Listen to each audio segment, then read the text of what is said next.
আইন শৃঙ্খলা যদি ঠিক না থাকে নির্বাচন ঠিক হবে না। আমাদের যুব সমাজকে দেখতে হবে, আজকে যুব সমাজ হতাশ। শিক্ষা চাই, কর্ম চাই, দুর্নীতি নয়। আজকে বিচার বিভাগকে আমি মনে করি নির্বাচনের আগে দুটো কাজ সংস্কার নিশ্চয়ই একটা এগ্রিমেন্ট হতে হবে পলিটিক্যাল পার্টির মধ্যে, কিন্তু সবচেয়ে বেশি যেটা দরকার সেটা হচ্ছে যে বিচার বিভাগকে শক্তিশালী করা, আইন শৃঙ্খলা বাহিনীকে শক্তিশালী করা এবং আইন শৃঙ্খলা ফিরিয়া।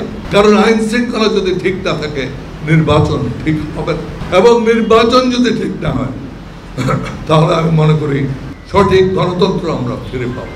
আমরা আজকে যারা কথা বলছেন রাজনৈতিক নেতৃবৃন্দ সকলেই বলছেন যে নির্বাচন ঠিকভাবে হয় নাই বলে স্বৈরাচারের জন্ম হয়েছে।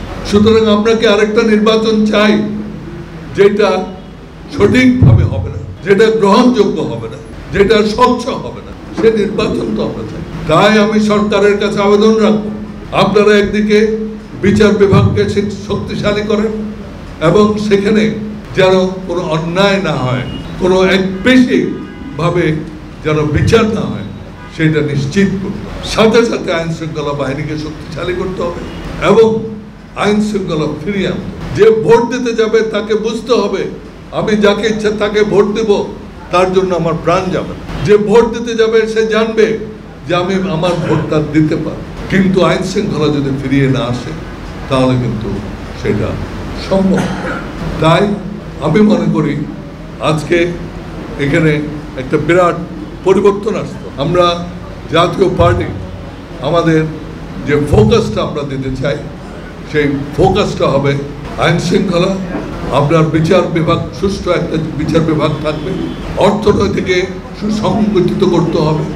আজকে অর্থনীতি খুব দুর্বল অবস্থায়। প্রতি বছর আমাদের প্রায় 25 লক্ষ নতুন জব চাকরির প্রত্যাশী লোক এখানে জব মার্কেটে আসে। তাদের চাকরির বন্দোবস্ত করতে হবে। আমাদের যুব সমাজকে দেখতে হবে, আজকে যুব সমাজ হতাশ, তাদেরও কোনো চাকরি নেই, তাদের আয়ের কোনো ব্যবস্থা নেই। সুতরাং আমাদের আজকে এই ছাত্রদের, এই যুবকদের জন্য আমরা আছি, আমরা থাকব।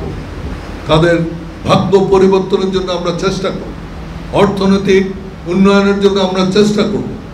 আর একটা কথা আমি বলতে চাই, সেটা হচ্ছে আমাদের যে নতুন স্লোগান পার্টির জন্য আমরা করতে চাই সেটা হবে লাঙ্গল আমাদের প্রতীক, গণতন্ত্র আমাদের শক্তি। শিক্ষা চাই, কর্ম চাই, দুর্নীতি নয়। এবং আমাদের পার্টির আরেকটা মেইন গোল হবে এই দেশ থেকে দুর্নীতিকে দূর করা।